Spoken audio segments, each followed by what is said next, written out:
Hello students, I'm telling you the video third of this chapter about the human rights. I was telling you about the right to equality, right to freedom. Right to freedom of religions में अगर हम देखें, हमें धर्म को अपनाने की आज़ादी है, क्योंकि इंडिया जो है country is a secular country, जहाँ पर no every religion is equal, हर रिलीजन इक्वल है। राइट टू फ्रीडम इंक्लूड करता है जो right to freedom of religion as well. In this case to constitution makers were very particular to state is clearly. अगर हम right to freedom की बात करें, इंक्लूड राइट्स टू फ्रीडम में, the constitution maker were particular to state is clearly. जो constitution makers थे वो particular एक स्टेट को उन्होंने क्लियर किया। हमने जैसा पढ़ा था चैप्टर 3 में कि इंडिया जो कंट्री है वो सेकुलर है। Most people in India like elsewhere anywhere else in the world follow different religion. चाहे वो कहीं भी रहते हों, इंडिया में वो कहीं भी रहते हों या वर्ल्ड में, हम देखते हैं कि अलग अलग धर्मों को मानने वाले लोग रहते हैं। Some may not believe in any religion, और कुछ लोग ऐसे होते हैं कुछ रिलीजन में यकीन नहीं करते हैं। सेकुलरिज्म की अगर हम बात करें, based on the idea that state is concern only with the relating among human beings. जो अगर एक स्टेट की हम बात करें, जो चिंतित रहता है, वो कंसर्न रहता है केवल ह्यूमन बींग्स के लिए, एक पर्टिकुलर रिलीजन के लिए ना होके एक कंप्लीट जो ह्यूमन बींग्स हैं, and not with the relation human और बीइंग और गॉड के बीच में जो रिलेशन है उसके लिए नहीं। Secular state is one that does not establish any one religion. Secular state वो स्टेट है जो किसी एक रिलीजन को ऑफिशियल रिलीजन डिक्लेयर नहीं करता है। तो इट मीन्स अगर इंडिया एक सेकुलर कंट्री है तो इसका अर्थ ये है कि इंडिया में कोई भी रिलीजन ऑफिशियल रिलीजन नहीं है, सभी रिलीजन इक्वल है, सभी रिलीजन को मानने वाले लोग इक्वल हैं कानून की नज़र में। वो अपने धर्म को मानने का, प्रचार करने का उन्हें पूरा अधिकार है। इंडियन सेकुलरिज्म जो है, practice and attitude of a principle and equal distance from all religion. Equal distance रखता है। State has to be neutral and impartial in dealing with all. Neutral है वो, इसके लिए मौन है स्टेट। कुछ भी चीज़ डीलिंग जो करता है रिलीजन्स में, उसके लिए every person has a right to profess. हर पर्सन जो है उन्हें क्या है, राइट टू प्रोफेस है, मानने की आज़ादी है, प्रैक्टिस मनाने की और प्रोपोगेट उसका प्रचार करने की आज़ादी है। ही और सी बिलीव इन, जो वो यकीन करता है। हमें किसी भी धर्म को मानने की, उसका प्रचार करने की फ्रीडम है। एवरी रिलीजन गुरु व sect is free to manage is religious affairs. A right to propagate, किसी रिलीजन को प्रोपोगेट करने का। इसका अर्थ ये नहीं है person has a right to compel another person to convict into his religion by mean of force, fraud और इंड्यूसमेंट और एलरमेंट। हम किसी भी व्यक्ति को, व्यक्ति को कंपेल कर रहे हैं, मजबूर कर रहे हैं कि उसको धर्म बदलने के लिए, या कोई शक्ति लगा रहे हैं, या फ्रॉड धोखाधड़ी कर रहे हैं, inducement allurement. Of course a person is free will. एक जो पर्सन है, छल कर रहे हैं हम किसी के साथ, एक पर्सन धर्म बदलने के लिए फ्री है अपनी इच्छा से। Freedom is a practice religion does not mean that person can do what ever he wants in the name of religion. अब फ्रीडम अगर हम कहें, एक पर्सन को फ्रीडम है धर्म को बदलने की, कोई भी धर्म बदल सकता है, नए धर्म को अपना सकता है, उसको स्वीकार करने की, उसको प्रोपोगेट प्रचार करने की, उसको कंप्लीट फ्रीडम है। लेकिन इसका अर्थ ये नहीं है वह धर्म के नाम पर कुछ भी करे। फॉर एग्जाम्पल, अगर हम एग्जाम्पल लेते हैं, one can not sacrifice animal और ह्यूमन बींग्स। किसी भी जानवर को हम बलि नहीं चढ़ा सकते धर्म के नाम पर कि हम ईश्वर को दे रहे हैं। और human beings as offspring to supernatural forces, और ह्यूमन बींग्स की कई बार हम मानव की बलि के बारे में भी सुनते हैं कि जो सुपर नेचुरल फोर्सेस हैं, शक्तियां हैं, जो उसको खुश करने के लिए संतानों की बलि चढ़ा देते हैं। तो ये क्या है? इलीगल है, ऐसा नहीं किया जाए। अंधविश्वास को बढ़ावा देना कहीं से भी ठीक नहीं माना जाता। रिलीजियस प्रैक्टिस की अगर हम बात करें तो धार्मिक काम है विच ट्रीट वुमेन। कई सारे धर्मों में, जैसे अगर हम सऊदी अरेबिया में देखें, वहाँ पर वुमेन्स को उतने राइट नहीं दिए जाते थे, राइट टू वोट नहीं दिया जाता था, एक मैन के बराबर इक्वलिटी नहीं थी वहाँ पे। तो कई सारे धर्मों में हम ये देखते हैं कि जहाँ महिलाओं को इन्फीरियर ट्रीट किया जाता है, दैट इनफ्रिंग्स वुमेन्स फ्रीडम, जिससे जो महिलाओं की फ्रीडम है नहीं दी जाती है, अलाउड नहीं होती है। फॉर एग्जाम्पल के तौर पे हम देखते हैं, one can not force A window women. तो कई बार हम देखते हैं, हम किसी विडो वुमेन्स को अब उसका सर मुड़वाने के लिए और सफ़ेद साड़ी पहनने के लिए मजबूर नहीं कर सकते। इवन कि मैंने जैसे बताया था 1856 में विडो रीमैरिज एक्ट लागू कर दिया गया था। इसके तहत अब अगर किसी के हस्बैंड की डेथ होती है तो वो रीमैरिज भी कर सकती है, लेकिन उसकी इच्छा पर। अगर वो उसको मजबूर नहीं किया जा सकता है कि नहीं उसे वाइट साड़ी ही पहननी है या अपना सर के बाल काटने हैं। सेकुलर स्टेट अगर हम बात करें, it one that does not convey any privilege और any favour any particular religion. Secular state का अर्थ ये है जो क्या करता है, कन्फर करता है किसी पर्टिकुलर रिलीजन को, किसी स्पेसिफिक रिलीजन को फेवर नहीं करता है कि ये रिलीजन बेटर है। सभी रिलीजन्स जो एजुकेशंस देते हैं, जो उनके प्रीचेज होते हैं, वो सेम होते हैं।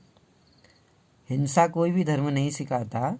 नॉर दैट इज पनिश और डिस्क्रिमिनेट, ना पनिश किया जा सकता है, कहता है किसी को पनिश करना, ना भेदभाव करना सिखाता है। पीपल को धर्म के आधार पर दे फॉलो, धर्म के आधार पर हम किसी व्यक्ति को डिस्क्रिमिनेट नहीं कर सकते हैं। On the basis of religion, thus government cannot compel any person to pay any tax for the promotion of maintenance of any particular religion। इसीलिए गवर्नमेंट क्या कर सकती है, किसी को मजबूर नहीं कर सकती है टैक्स के लिए, ताकि वो ये कहे कि हम किसी एक पर्टिकुलर रिलीजन को प्रमोट कर रहे हैं, या हिंदू रिलीजन को प्रमोट कर रहे हैं, या मुस्लिम धर्म को प्रमोट कर रहे हैं। तो धर्म के नाम पर किसी व्यक्ति से टैक्स नहीं मांगा जा सकता कि किसी रिलीजन्स को या किसी रिलीजियस हम क्या बना रहे हैं, टेंपल बना रहे हैं या मॉस्क बना रहे हैं, उसके लिए एक अपनी इच्छा रहती है कि अगर वो किसी धर्म के प्रति आस्था रखता है तो उसको डोनेट कर सकता है, लेकिन फोर्स नहीं किया जा सकता किसी को, या टैक्स नहीं मांग सकती है government. There shall be no religious instructions, ऐसे कोई रिलीजियस इंस्ट्रक्शन नहीं है in the government educational institution में जहाँ हम एजुकेशन लेते हैं। In educational institution manage by private body, जो एजुकेशनल इंस्टीट्यूशन है जो प्राइवेट सेक्टर्स होते हैं। No person can be compel, किसी भी पर्सन को कंपेल नहीं किया जाएगा to take part in any religious instruction, किसी भी धार्मिक इंस्ट्रक्शन के लिए या किसी भी धार्मिक पूजा पाठ के लिए हम किसी स्टूडेंट्स को कंपेल नहीं कर सकते हैं प्राइवेट इंस्टीट्यूशंस में। कल्चरल एंड एजुकेशनल राइट्स की अगर हम बात करें, यू माइट वंडर, आपको वंडर होगा, आश्चर्य, कि वाई द कॉन्स्टिट्यूशन, जो कॉन्स्टिट्यूशन मेकर्स थे जिन्होंने ये कॉन्स्टिट्यूशन बनाया, were so particular in providing written guarantee, उन्होंने क्या दी थी, एक रिटर्न गारंटी दी थी of the rights of minority, अल्पसंख्यक जो हैं उनको डोमिनेट किया जाता था अपर कास्ट, मतलब जो मेजॉरिटी ग्रुप की कम्युनिटी थी उनके द्वारा, तो जो माइनॉरिटी ग्रुप हैं उनको एक गारंटी मिली रिटर्न में कि उनको प्रिजर्व किया गया। Why are the no special guarantee, लेकिन मेजॉरिटी जो है उनके लिए क्यों नहीं गारंटी है? Well for the simple reason that working of democracy well, जो वर्किंग ऑफ डेमोक्रेसी है वो किसको पावर देता है? मेजॉरिटी को, क्योंकि जिसकी मेजॉरिटी होगी वही तो गवर्नमेंट बनाएगी, उनको पावर देता है। इट इज़ द लैंग्वेज, इसमें अगर हम कहते हैं भाषा की, संस्कृति की और हमारा धर्म की, भाषा, धर्म और संस्कृति माइनॉरिटी लोगों की, उनको उन लोग माइनॉरिटी लोगों की भाषा, धर्म और संस्कृति को बचाने की ज़रूरत है। That need special protections, otherwise they may gate neglect, otherwise क्या होगा, अगर हम उसे प्रिजर्व ना करें, अगर हम प्रोटेक्शन ना दें तो हो सकता है कि उनको नेगलेक्ट किया जाए, अंडरमाइन किया जाए, under the impact of the language. तो अगर हम इम्पैक्ट देखें लैंग्वेज का, religion and culture of the majority, उनका धर्म, उनकी संस्कृति और उनकी मेजॉरिटी, उनका क्या प्रभाव पड़ता है? जो मेजॉरिटी ग्रुप हैं उनकी भाषा का, उनके धर्म का, उनकी संस्कृति का कुछ ना कुछ इम्पैक्ट देखा जाता है, देखा जाएगा, otherwise. That is why constitution क्या करता है, स्पेसिफाइज करता है हमारा जो संस्कृति है और हमारी जो शिक्षा है, माइनॉरिटी लोग वो क्या करें, उनको प्रोटेक्शंस प्रोवाइड करता है, प्रोटेक्ट करने का उन्हें पूरा राइट है। किसी भी माइनॉरिटी ग्रुप्स को इंडिया में अपनी लैंग्वेज को, अपने कल्चर को, अपने रिलीजन्स को प्रोटेक्ट करने का राइट दिया गया है इसके तहत। Any section of citizen well, कोई भी सेक्शन जो है citizen with A distinct language, अलग अलग भाषाओं से है, कल्चर है, हैव ए राइट, उसके पास ये पूरा राइट है, वो अपनी भाषा को, अपनी संस्कृति को, अपने विचारों को किताबों के माध्यम से, किताबें छाप के, साहित्य छाप के प्रचार कर सकता है, उसको प्रोटेक्ट कर सकता है और उसके लिए, अपनी संस्कृति के लिए उसे अपने तरीके से मनाने का पूरा अधिकार है। Admission to any educational institution हम देखते हैं, अगर हम कहीं भी एडमिशन्स लेते हैं एजुकेशनल इंस्टीट्यूशन में, हम देखते हैं मेंटेन बाय गवर्नमेंट, जो गवर्नमेंट के द्वारा मेंटेन होती हैं, वहाँ एडमिशन जो प्रोसीजर है, रिसीविंग गवर्नमेंट एड, जो क्या सरकारी सहायता प्राप्त करके कैन नॉट बी डिनाई, उनको डिनाई नहीं किया जा सकता, any citizen on the ground of religion और लैंग्वेज।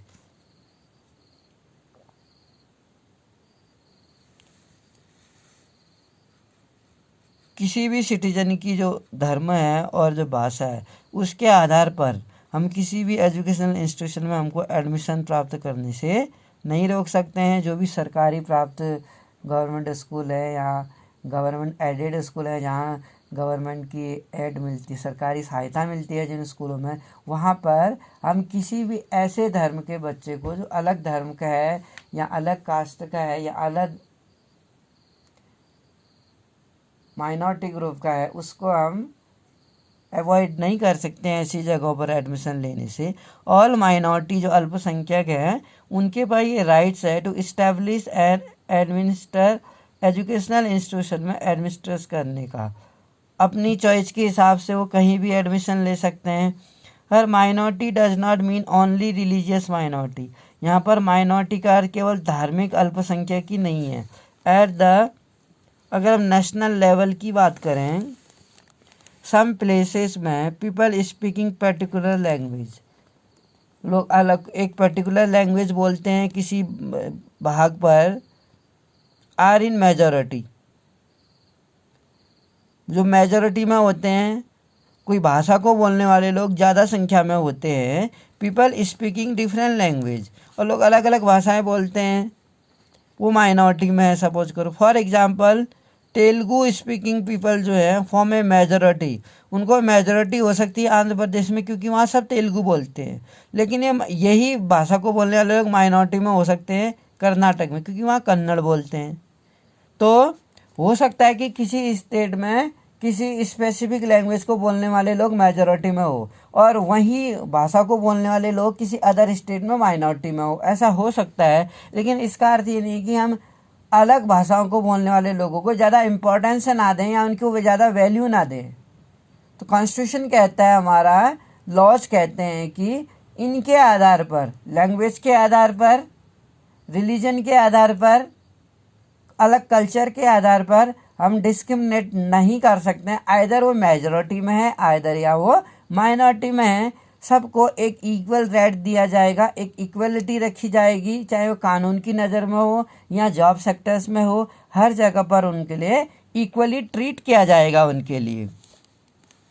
सिख कॉन्स्टिट्यूट ए मेजॉरिटी, ऐसे अगर हम सिख लोगों की बात करें, धर्म की बात हो रही है यहाँ पर, सिख जो है वो पंजाब में मेजॉरिटी में होते हैं, लेकिन वही राजस्थान में वो माइनॉरिटी में होते हैं, अल्पसंख्यक होते हैं। हरियाणा और दिल्ली में भी माइनॉरिटी में माने जाएंगे, लेकिन वही सिख जाति के लोग पंजाब स्टेट में मेजॉरिटी में होंगे। हम ये जो राइट्स हमें दिए गए हैं, कल्चरल और एजुकेशनल राइट्स, संस्कृति और शिक्षा का जो अधिकार है, जिसमें माइनॉरिटी ग्रुप भी अपने कल्चर को, अपने रिलीजन को, अपनी लैंग्वेज को, 3 चीज़ें मैं इसमें इंक्लूड कर सकता हूँ, अपनी भाषा, अपनी संस्कृति और अपने धर्म को बचाने का इन्हें पूरा राइट है, उनका प्रचार करने का राइट है, इन भाषाओं में वो साहित्य लिखने का उसे अधिकार है। लेकिन हम किसी को फोर्स नहीं कर सकते हैं उस धर्म को मानने के लिए या अपना धर्म बदलने के लिए। ये उसका एक पर्सन्स का अपना पर्सनल विल हो सकती है, अपनी इच्छा हो सकती है। अपनी इच्छा से वो उस धर्म में आस्था रख सकता है, विश्वास रख सकता है, फेथ है उसका। If rights are like guarantees, जो राइट्स हैं गारंटीज हैं, they are of no use if there is no one to honour them. अगर कोई उन्हें ऑनर नहीं करता है, सम्मान नहीं देता है, तो इसका कोई भी यूज़ नहीं हो सकता। तो फंडामेंटल राइट्स हमारे जो है इन द कॉन्स्टिट्यूशन में आर इम्पोर्टेंट। क्यों है हमारे फंडामेंटल राइट्स हमारे लिए important? Because they are enforceable, क्योंकि वो इन्फोर्सेबल किए गए हैं, लागू किए गए हैं। We have a right to seek an enforcement of the above mentioned right. This is called right to constitutional remedy. संवैधानिक उपचारों का अधिकार बोला जाता है हिंदी में। अब संवैधानिक उपचारों का अधिकार कैसे हैं? रेमेडी मतलब उपचार होता है, रेमेडी करे, तो संवैधानिक उपचार कैसे हैं ये हमारे लिए? दिस इटसेल्फ ये भी एक अपने आप में फंडामेंटल राइट्स है हमारा। राइट टू कॉन्स्टिट्यूशनल रेमेडी भी हमारा फंडामेंटल राइट्स है। तो संवैधानिक उपचारों का अधिकार क्या कहता है? This right make other right effective. इस राइट के मिलने से हमारे जो अदर राइट्स हैं, अब हमारे अदर राइट्स क्या थे? राइट टू इक्वलिटी है, जिसमें कानून की नज़र में हम समान हैं, डिस्क्रिमिनेट नहीं किया जा रहा है किसी भी व्यक्ति को कहीं पर घूमने से, किसी भी दलित को होटल में खाना खाने से, मंदिर में जाने से, पार्क में घूमने से, सिनेमा हॉल जाने से, ट्यूबवेल में पानी लेने से हम उसे रोक नहीं सकते। आर्टिकल 17 कहता है। तो राइट टू इक्वलिटी में आ रहा है। राइट टू फ्रीडम में था कि हम क्या कर सकते हैं, अपने फ्रीडम ऑफ स्पीच और एक्सप्रेशन, भाषण देने की आज़ादी है हमें। राइट टू मेक एसोसिएशन और यूनियन बनाने की आज़ादी है हमें। Right to travel in any part of India, Bharat के किसी भी भाग में घूमने की आज़ादी है हमें। Right to settle in any part of India, किसी भी भाग में सेटल होने की आज़ादी है हमें, कहीं भी बस सकता है आदमी, परमानेंट घर बना सकता है। And right to choose any business, किसी भी प्रोफेशन को अपने सर्वाइवल के लिए, अपनी आजीविका चलाने के लिए, लाइवलीहुड चलाने के लिए हमें किसी भी प्रोफेशन को अपनाने की आज़ादी है। जैसा हमने पढ़ा था, एक आसाम के व्यक्ति को, जिसको पहले जो अहमदाबाद में कभी विजिट नहीं किया है, उसे वहाँ जाकर अपना बिजनेस करने की आज़ादी है। कि right to travel in any part of India, Bharat के किसी भी व्यक्ति को भारत की किसी अदर प्लेसेस में जाने की, वहाँ पर बिजनेस करने की, वहाँ पर सेटल होने की पूरी आज़ादी है। तो जो ये राइट्स हैं, फिर हमें right to freedom again exploitation, शोषण के विरुद्ध अधिकार है, जिसमें किसी भी व्यक्ति को बेगार यानी कि काम करके हम बेगार यानी फ्री ऑफ कॉस्ट काम नहीं करा सकते हैं, ज़बरदस्ती काम पे नहीं करा सकते हैं, उसका एक्सप्लॉयटेशन शोषण नहीं कर सकते हैं। और आर्टिकल 24 कहता है right to freedom again exploitation में ही आता है, शोषण के विरुद्ध अधिकार में। मतलब किसी व्यक्ति की हम ट्रैफिकिंग नहीं कर सकते हैं, जो व्यापार किया जाता है आदमी की खरीद फरोख्त का, ट्रैफिकिंग अलाउड नहीं है। बेगार नहीं कर सकते हैं, किसी को फ्रीली काम नहीं करा सकते हैं, ज़बरदस्ती काम पे नहीं रख सकते हैं, एक्सप्लॉइट नहीं कर सकते हैं उसका। और इसी में right to freedom again exploitation में ही ये अधिकार है कि बिलो द एज ऑफ 14 में हम किसी भी बच्चे को या किसी भी गर्ल को काम पे नहीं रख सकते हैं। जैसे फायर क्रैकर्स, पटाखे वाली दुकान में या माइंस में, हैजार्डियस प्लेस में उनको काम पे रखना बिल्कुल अलाउड नहीं है। ना कि अदर प्लेसेस में जैसे होटल्स में, इंडस्ट्री में या किसी ढाबे में भी काम पे रखना अलाउड नहीं है, क्योंकि हमारा जो फंडामेंटल राइट्स है वो ये कहता है कि 6 ईयर्स से 14 ईयर्स के बच्चे को फ्री एंड कंपलसरी एजुकेशन मिलेगी। तो 6 से 14 ईयर्स के बच्चे को मिलेगी, तो इसमें अगर 14 से कम का है तो उसे हम कैसे एज ए लेबर किसी जगह पर हम काम पे रख सकते हैं, जो अलाउड नहीं है। तो ये जो हमें राइट्स मिले, और इसके अलावा हमें right to freedom of religion भी हमें मिला हुआ है। आपको सारे फंडामेंटल राइट्स पता है होने चाहिए।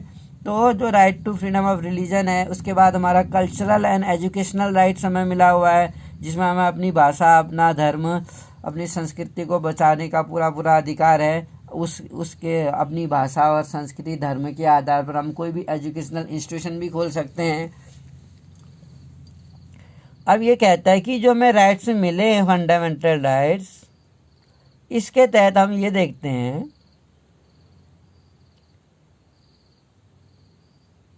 कि राइट टू कॉन्स्टिट्यूशनल रेमेडी क्या करता है, हमें अदर राइट्स को भी प्रिजर्व करता है। दिस राइट में एक अदर राइट इफेक्टिव बनाता है। ये जो राइट मिला है इसका अर्थ ये है कि अगर गवर्नमेंट हमारे अदर राइट्स को वायलेट करती है, इग्नोर करती है, तो हम इस राइट के तहत सुप्रीम कोर्ट या हाई कोर्ट में जा सकते हैं। सुप्रीम कोर्ट और हाई कोर्ट हमारे लिए एक एज ए गार्जियन का काम करता है। यानी कि हम कब जा सकते हैं, जब हमें राइट टू कॉन्स्टिट्यूशनल रेमेडी मिला है। या तो हम हाई कोर्ट जा सकते हैं या सुप्रीम कोर्ट जा सकते हैं। हम ये अपने आप में एक फंडामेंटल राइट्स है, तो समटाइम आवर राइट्स में भी वायलेटेड, कभी कभी हमारे वो जो राइट्स होते हैं वो वायलेट हो जाते हैं। किसके द्वारा? कभी कभी गवर्नमेंट के द्वारा, या कभी किसी सिटीजन के द्वारा, या प्राइवेट इंस्टीट्यूशन के द्वारा हमारे जो फंडामेंटल राइट्स हैं उनका वायलेशन होता है, हनन होता है। When any of our rights, जब ऐसे किसी भी ऐसे अधिकार का हमारा हनन होता है, तब क्या किया जाएगा? वी कैन सीक रेमेडी, हमको उपचार चाहिए, रेमेडी चाहिए, हमको अपना अधिकार वापस चाहिए। तो हम ये सब कोर्ट के थ्रू कर सकते हैं। If it is a fundamental rights, ये एक फंडामेंटल राइट्स है, we can directly average to supreme court और हाई कोर्ट। हम क्या कर सकते हैं? डायरेक्टली सुप्रीम कोर्ट या हाई कोर्ट में जा सकते हैं। दैट इज़ वाई, इसी कारण से जो डॉक्टर BR अम्बेडकर थे, उन्होंने राइट टू कॉन्स्टिट्यूशनल रेमेडी को हार्ट एंड सोल कहा। यानी कानून है, हार्ट एंड सोल है, वो हृदय और आत्मा कहा, संविधान की आत्मा और दिल कहा इसे BR अम्बेडकर ने। संवैधानिक उपचारों का अधिकार बहुत ही इम्पोर्टेंट है, क्योंकि अगर हमारे जो ह्यूमन राइट्स हैं, अदर ह्यूमन राइट्स हैं, उनको वायलेट होता है किसी भी प्राइवेट इंस्टीट्यूशन के द्वारा, आइदर किसी सिटीजन के द्वारा, आइदर गवर्नमेंट के द्वारा, ऐसे केसेस में हम अपील कर सकते हैं कि हमारे जो फंडामेंटल राइट्स हैं उनका वायलेशन हो रहा है। और इसमें मैं आपको बता दूं, जो हमारी गवर्नमेंट है, केवल आर्टिकल 21 को छोड़ के, जिसमें राइट टू लाइफ है, राइट टू लाइफ में क्या आता है? राइट टू लाइफ में हमारा सबसे पहले राइट टू फूड आता है, भोजन का अधिकार है हमें। राइट टू हेल्थ आता है, स्वास्थ्य का अधिकार है हमें। राइट टू वाटर आता है, right to drink safe water, स्वास्थ्य साफ पानी पीने का अधिकार है हमें। राइट टू गेट जॉब है हमें। इसको पोस्टपोन नहीं कर सकता है इमरजेंसी के टाइम पे भी। बाकी जैसे अभी देखा, right to travel in any part of India, government ने क्या कर दिया, ये वाला अधिकार हमसे छीन लिया। क्यों? क्योंकि ये इमरजेंसी ऐसी थी जो मानव की भलाई के लिए थी। तो इसके अगेंस्ट हम अभी कोर्ट में भी नहीं जा सकते। अगर हम कोर्ट में जाते भी है, कोर्ट को लगेगा कि गवर्नमेंट ने जो डिसीजन लिया है अभी राइट टू फ्रीडम के तहत, जो हमें फ्रीडम थी right to travel in any part of India, उसको गवर्नमेंट ने सोच समझ के एक ह्यूमन बीइंग की भलाई के लिए कैंसिल किया है। इसलिए इस कंडीशन में हम अगर वायलेशन किया भी है गवर्नमेंट ने हमारे फंडामेंटल राइट को, हमारी भलाई के लिए किया है, तो गवर्नमेंट इमरजेंसी के टाइम पर राइट टू लाइफ को छोड़ के सारे फंडामेंटल राइट को वायलेशन कर सकती है। ये भी लिखा हुआ है आर्टिकल 359 के तहत हमारे सारे फंडामेंटल राइट को कैंसिल कर सकते हैं, सिवाय एक अधिकार के, वो है राइट टू लाइफ, जीने के अधिकार। जीने के अधिकार में हमें भोजन का अधिकार है, साफ पीने का पानी का अधिकार है, स्वास्थ्य का अधिकार है। अगर हमें कोई मेडिकल ट्रीटमेंट लेनी है, अगर हॉस्पिटल हमें मना करता है, तो राइट टू हेल्थ में आर्टिकल 21 के तहत हम कंप्लेन कर सकते हैं। तो जो फंडामेंटल राइट्स हैं, तो फंडामेंटल राइट्स आर गारंटी, वो गारंटी है against the action of legislator, जो पार्लियामेंट हमारी लेजिस्लेटर कहलाती है, executive prime minister, president, governor हैं, chief ministers, and any other authority के द्वारा जो गवर्नमेंट चलाते हैं, अगर उनके द्वारा कोई एक्शंस लिया जाता है जिसमें हमारे फंडामेंटल राइट्स का वायलेशन होता है। There can be no law or actionable, ऐसा कोई कानून नहीं है, एक्शन दैट वायलेट, जिसके कारण हमारे फंडामेंटल राइट्स को वायलेट करते हो। If any act of legislator, यदि कोई भी ऐसा काम जो लेजिस्लेटर या एग्जीक्यूटिव के द्वारा किया जाता है, take away or limits any of the fundamental right, it will be invalid, इसे इनवैलिड किया जाएगा, निरस्त किया जाएगा, इनवैलिड माना जाएगा। We can challenge such law, हम ऐसे लॉज को चैलेंज कर सकते हैं, चाहे वो सेंट्रल या स्टेट गवर्नमेंट के द्वारा लागू किया गया हो।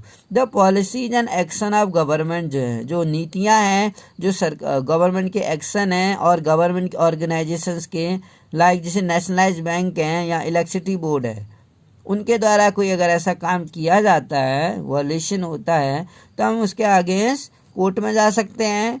Court also enforce the fundamental rights, court क्या करता है, फंडामेंटल राइट को इन्फोर्स करता है against private individual and bodies, जो प्राइवेट इंडिविजुअल है, बॉडीज हैं, संस्थाएं हैं, उनके अगेंस्ट भी। Supreme court and high court जो है have the power to issue direction, उनके पास पावर है डायरेक्शन इशू करने की, ऑर्डर टू रिट जारी करने की फंडामेंटल राइट्स के फेवर में। सुप्रीम कोर्ट या हाई कोर्ट फंडामेंटल राइट्स के फेवर में रिट जारी कर सकता है। They can also award compensation, वो एक मुआवजा देने के लिए भी कह सकता है, कंपनसेशन के लिए कहा जा सकता है।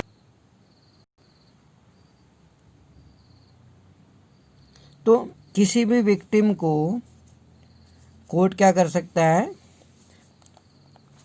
मुआवजा देने के लिए बोला जा सकता है। पनिशेबल टू द वायलेटर्स, और उन लोगों को जो वायलेट करते हैं उनको पनिश किया जा सकता है, जो हमारे फंडामेंटल राइट्स को तोड़ने का प्रयास करते हैं और अदर्स व्यक्ति को हैरेस करते हैं। We have already seen in the chapter 5 में हमने जुडिशरी के बारे में पढ़ा था कि हमारे देश में एक इंडिपेंडेंट क्या है of the government, judiciary in our country is independent, जो क्या है हमारे देश की जो जुडिशरी है, जो न्याय व्यवस्था है, न्यायपालिका है, वो बिल्कुल इंडिपेंडेंट है ऑफ द गवर्नमेंट से और पार्लियामेंट से। हालांकि उसमें जो जज हैं वो एग्जीक्यूटिव के द्वारा अपॉइंट किए जाते हैं, लेकिन आफ्टर अपॉइंटिंग वो अपना काम करने के लिए उनको कंप्लीट फ्रीडम है, बिना किसी बाहरी इंटरफियर के एक जज क्या कर सकता है, अपना डिसीजन दे सकता है। वी ऑल्सो नोटेडबल, हमने ये भी नोट किया है कि जो हमारी जुडिशरी है इज़ वेरी पावरफुल, वो बहुत ही पावरफुल है, बहुत शक्तिशाली है। Can do what ever is needed, कुछ भी कर सकती है जो आवश्यकता है, जो एक सिटीजन के राइट्स को जिससे हमें प्रोटेक्ट किया जाए उसके लिए वो कुछ भी कर सकती है। In case of any violation, अगर कोई भी वायलेशन होता है फंडामेंटल राइट्स का, an aggrieved person can go to court, एक पर्सन क्या कर सकता है, कोर्ट में जा सकता है रेमेडी के लिए। But now any person can go to court against, अब हम कोई भी पर्सन जो है can go to court against the violation of fundamental rights, कहता है किसी भी पर्सन्स को अगर उसे लगता है कि उसके फंडामेंटल राइट्स उसे नहीं दिए जा रहे हैं किसी ऑर्गेनाइजेशंस के द्वारा, प्राइवेट ऑर्गेनाइजेशन के द्वारा, अगर गवर्नमेंट के द्वारा भी हो सकता है, गवर्नमेंट के द्वारा नहीं दिए जा रहे हैं, या किसी विशेष कम्युनिटी से अगर वो बिलोंग करता है, या अदर रिलीजन उसका है, लैंग्वेज अगर बोलता है, उसके बेसिस पर उसे लगता है कि उसका डोमिनेट किया जा रहा है उसे, तो वो क्या कर सकता है, कोर्ट में जा सकता है अपने अधिकारों के फेवर में। If it is a social of public interest, it is called public interest litigation, PIL, यानी कि याचिका डाल सकता है PIL, public interest litigations under the PIL।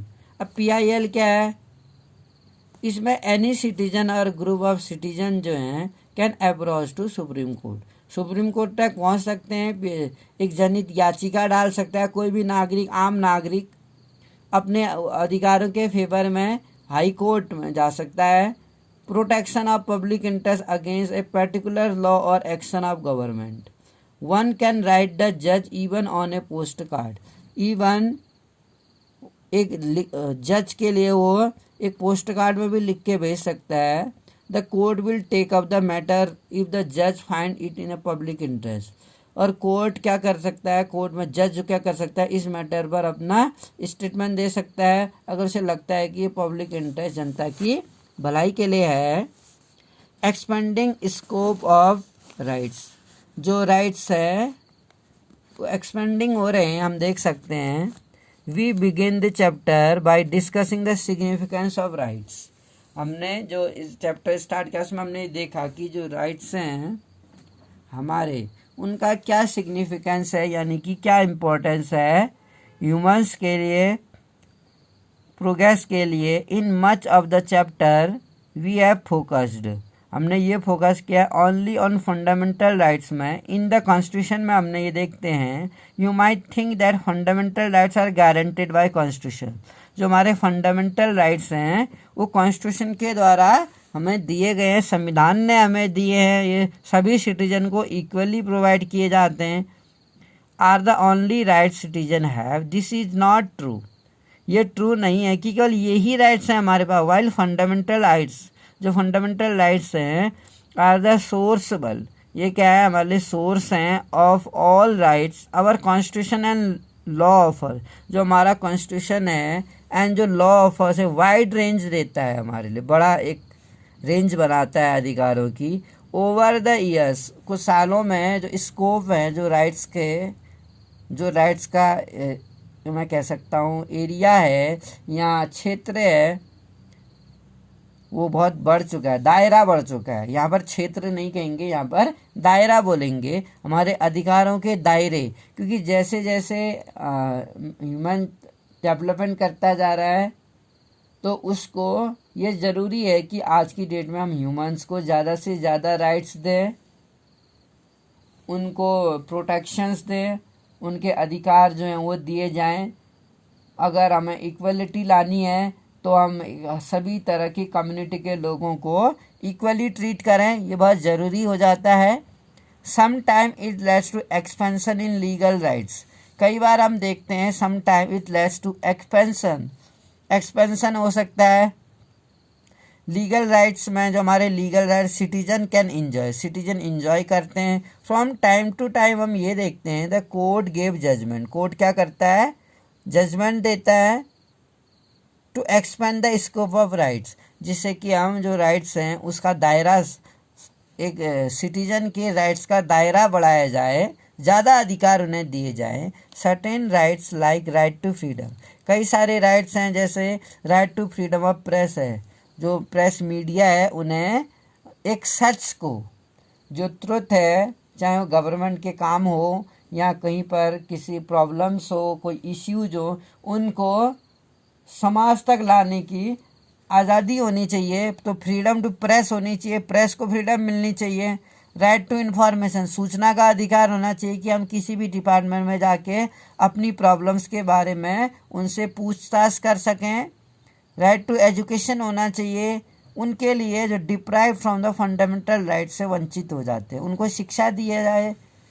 New school, now schools has become a rights for Indian citizen, एक school जो है एक गरीब के लिए, जो 6 ईयर से 14 ईयर्स के बच्चे हैं, उसको फ्री एंड कंपलसरी एजुकेशन दिया जाना ज़रूरी है। The government are responsible for providing, और इसके लिए गवर्नमेंट क्या है, जिम्मेदार होनी चाहिए कि उनको फ्री एंड कंपलसरी एजुकेशन दी जाए टू ऑल चिल्ड्रन, सभी बच्चों के लिए जो 14 ईयर्स से कम उम्र के हैं, जो स्कूल नहीं जाते हैं। सो शिक्षा पाना क्या है, हमारा एक फंडामेंटल राइट्स भी बन गया है। पार्लियामेंट एज इनेक्टेड, पार्लियामेंट ने क्या किया है, एक लॉ बनाया है गिविंग द राइट्स, जिसमें क्या किया है, राइट्स दिए गए हैं। राइट टू इंफॉर्मेशन, सूचना का अधिकार दिया गया। इसके तहत हम गवर्नमेंट से उनकी पॉलिसीज़ के बारे में इंफॉर्मेशन मांगा जा सकता है। This act was made under the fundamental right to freedom, right to freedom act के तहत, स्वतंत्रता के अधिकार के तहत, जिसमें हमें भाषण देने की स्वतंत्रता है, यूनियन बनाने की स्वतंत्रता है, कहीं भी बसने की स्वतंत्रता है, ट्रैवल करने की आज़ादी है, और कोई भी प्रोफेशन चुनने की आज़ादी है। इसी के तहत हमें ये अधिकार मिला हुआ है। Right to freedom of thoughts and expression, विचारों को एक्सप्रेशन अभिव्यक्ति करने की आज़ादी है, अपने विचारों की और भाषण देने की आज़ादी है, हम अपने विचारों को व्यक्त कर सकते हैं। We have a right to seek information, इसी तरह से जहां हमें अपने विचारों को एक्सप्रेस करने की आज़ादी है, हमें सूचना प्राप्त करने की भी आज़ादी है गवर्नमेंट ऑफिसर्स से। रिसेंटली, हाल ही में, जो सुप्रीम कोर्ट है एक्सपेंडेड वर्ल्ड, उसने राइट टू लाइफ की मीनिंग को बढ़ा दिया है। राइट टू लाइफ था पहले जीने का अधिकार, अब जीने के अधिकार में क्या है, हमें भोजन का अधिकार है, भोजन के अधिकार में हमें स्वास्थ्य का अधिकार है, साफ पीने के पानी का अधिकार है हमें। राइट्स आर नॉट लिमिटेड, इसीलिए जो राइट्स हैं वो लिमिटेड नहीं है, बल्कि फंडामेंटल राइट्स में क्या करते हैं, इन ब्रिटेन कॉन्स्टिट्यूशन में उनके दायरे हमने बढ़ा दिए हैं। Constitution provide many more rights, constitution क्या करता है, अलग हमें और सारे राइट्स भी देता है, विच में नॉट बी फंडामेंटल राइट, जो हमारा फंडामेंटल राइट नहीं है। For example, right to property is not fundamental rights, right to property यानी संपत्ति का अधिकार, ये हमारा फंडामेंटल राइट्स नहीं है। For example, the right to property is not fundamental right but it is a constitutional right, है हमारा संवैधानिक अधिकार कह सकते हैं। Right to vote is in election, जैसे राइट टू वोट है, हमें चुनाव वोट देने का अधिकार है। हमें इलेक्शन में किसी भी व्यक्ति को after completing the age of 18, इसको क्या बोलते हैं, यूनिवर्सल एडल्ट फ्रेंचाइज, मताधिकार, सार्वभौमिक मताधिकार है, यानी नो डिस्क्रिमिनेशन, कोई भी भाषा, जाति, धर्म, प्लेस ऑफ बर्थ के आधार पर डिस्क्रिमिनेट नहीं किया जाएगा। एज ए इंडियन सिटीजन उसे वोट देने का अधिकार है। He can cast the vote in favour, और उसे वोट देने के लिए मजबूर नहीं किया जा सकता।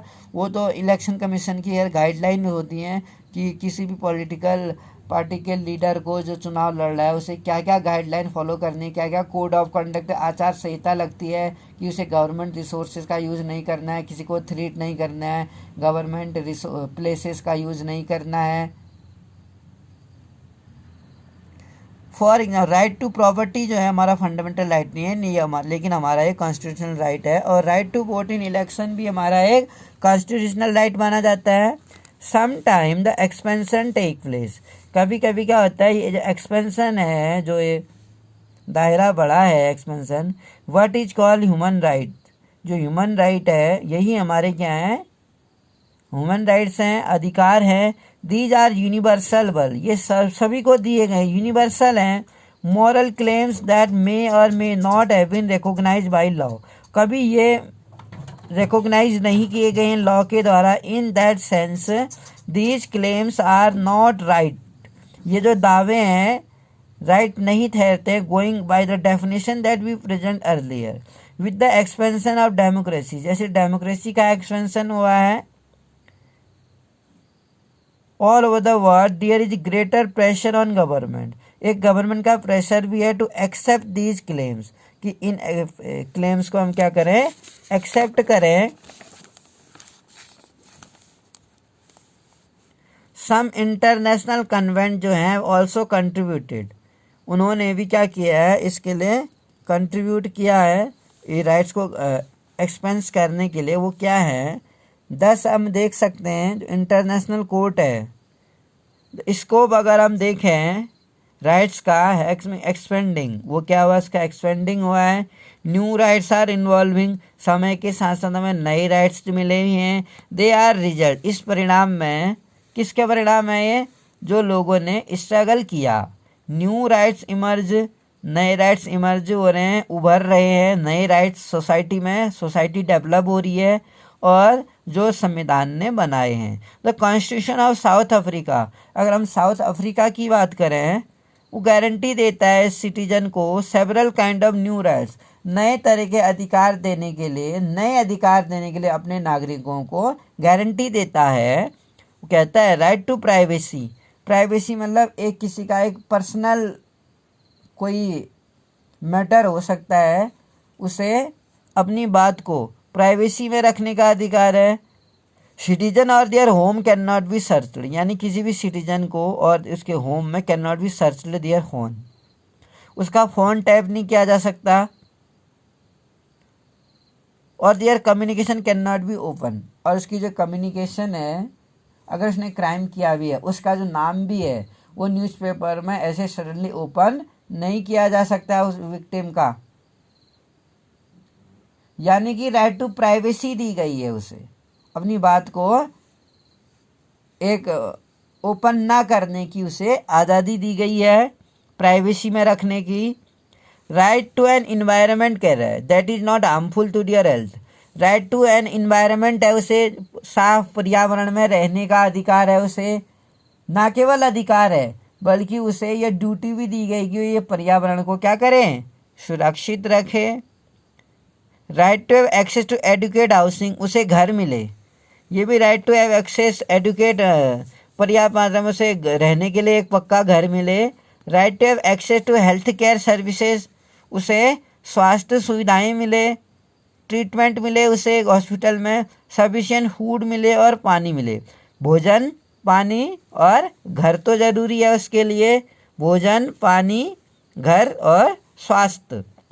नो वन में भी रिफ्यूज एमरजेंसी मेडिकल ट्रीटमेंट, उसको रिफ्यूज़ नहीं किया जा सकता अगर उसे लगता है फैमिली मेम्बर्स को या किसी सिटीजन को उसे एमरजेंसी ट्रीटमेंट की बहुत ज़्यादा ज़रूरत है, तो इसलिए हॉस्पिटल में एक एमरजेंसी वार्ड होता है, उसमें आप किसी भी टाइम रात को भी जाके अपना ट्रीटमेंट करा सकते हैं। सडनली अगर किसी को कोई इंजरी हो गई या उसकी हेल्थ ख़राब हो गई तो उस कंडीशन में उसको एमरजेंसी ट्रीटमेंट लेने का पूरा अधिकार है। तो ये कुछ हमारे राइट्स थे। मैनी पीपल, हम देखते हैं, think that right to work, हमें काम का अधिकार भी मिलना चाहिए, काम करने का अधिकार मिलना चाहिए। जब काम मिलेगा तभी तो उसे भोजन मिलेगा, और भोजन मिलेगा तभी उसका स्वास्थ्य अच्छा होगा। राइट टू हेल्थ है, काम का अधिकार है, स्वास्थ्य का अधिकार है। और right to minimum livelihood and right to privacy बल, राइट टू प्राइवेसी भी उसे दिया गया है। Right to minimum livelihood should be made fundamental rights, इसको क्या करना चाहिए, एक फंडामेंटल राइट्स बनाना चाहिए इन इंडिया में एज वेल। आपको क्या लगता है कि क्या एक इंडिया में इस तरह के अधिकारों को भी फंडामेंटल राइट्स के अंदर इंक्लूड करना चाहिए या नहीं? इंटरनेशनल कोवेनेंट जो इकोनॉमिक, सोशल और कल्चरल जो राइट्स थे हमारे, उसमें कहता है जो इंटरनेशनल कन्वीनेंट रिकॉग्नाइज करता है मैनी राइट्स को, बहुत सारे अधिकारों को, that are not directly a part of fundamental rights, directly तो पार्ट नहीं है वो, लेकिन इंडियन कॉन्स्टिट्यूशन जो कहता है this has not yet become international treaty के तहत अभी समझौता नहीं हुआ है। बट ह्यूमन राइट एक्टिविस्ट ये मानते हैं, जो मानव अधिकार के कार्यकर्ता हैं, जो समाज सुधारक हैं पूरे संसार से, वो एक स्टैंडर्ड देखते हैं ह्यूमन राइट्स का। वो कहते हैं राइट टू वर्क मिले, काम का अधिकार मिले, अपॉर्चुनिटी टू एवरीवन, हर किसी को ये अवसर मिले कि वो अपनी आजीविका चला सके काम करके। Right to safe and healthy working condition, उसको सुरक्षित और स्वस्थ काम करने की दशाएं हो जहाँ वो काम करता है। एंड फेयर वेजेस मिले, उसका साफ जगह पर काम करे, हेल्थी इन्वायरमेंट में काम करे और उसको फेयर वेजेस मिले। Provide decent standard of living for the worker and their family. Right to adequate, standard of living include adequate, food मिले, कपड़ा और घर मिले उसे। राइट टू सोशल सिक्योरिटी मिले और इंश्योरेंस, बीमा की उसके लिए व्यवस्था हो। राइट टू हेल्थ में मेडिकल केयर डीलिंग मिले, उसे मेडिकल केयर मिले, इलनेस बीमारी के दौरान उसकी पूरी देखभाल के मिले।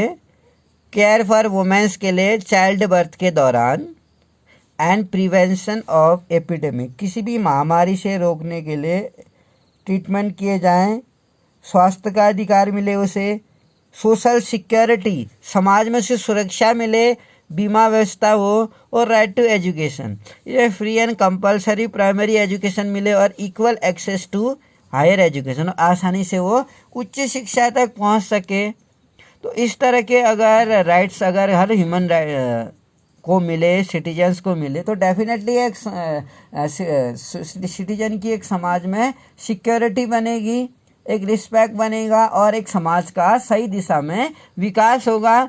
अदरवाइज हम देखते हैं कि अदर कम्युनिटीज़ के, पावरफुल कम्युनिटी के द्वारा लोअर कम्युनिटीज़ को डोमिनेट किया जाता है, आगे नहीं बढ़ने दिया जाता है। उनके पास उच्च शिक्षा के, हायर एजुकेशन के, उनके पास ऐसे कोई साधन नहीं होते हैं, रिसोर्सेस नहीं होते हैं, हायर एजुकेशन नहीं ले पाते हैं वो। उनको क्या कहते हैं, राइट टू लाइवलीहुड का अधिकार नहीं है, उनको काम आफ्टर कंप्लीटिंग ग्रेजुएशन या कोई वोकेशनल कोर्स करने के बाद उन्हें कोई जॉब नहीं मिल पाता है। तो राइट टू लाइवलीहुड होना चाहिए।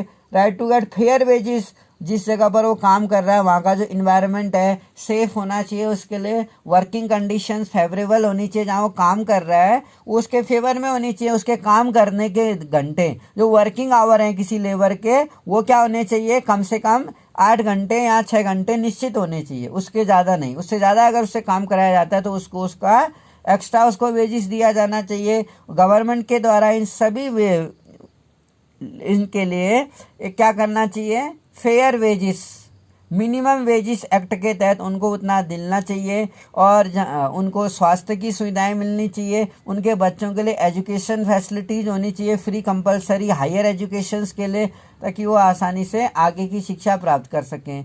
और किसी जगह अगर वो काम कर रहे हैं, किसी इंस्टीट्यूशन में पेंशन फैसिलिटीज़ देनी चाहिए, चाहे वो अनऑर्गेनाइज सेक्टर ही क्यों ना हो। तो इस तरीके से अगर ये राइट्स दिए जाएं प्राइवेट सेक्टर्स में भी, फंडामेंटल राइट्स का अगर हम बढ़ाएं, स्कोप ज़्यादा करें, तो डेफिनेटली हम क्या कर सकते हैं, सोसाइटी आगे बढ़ सकती है।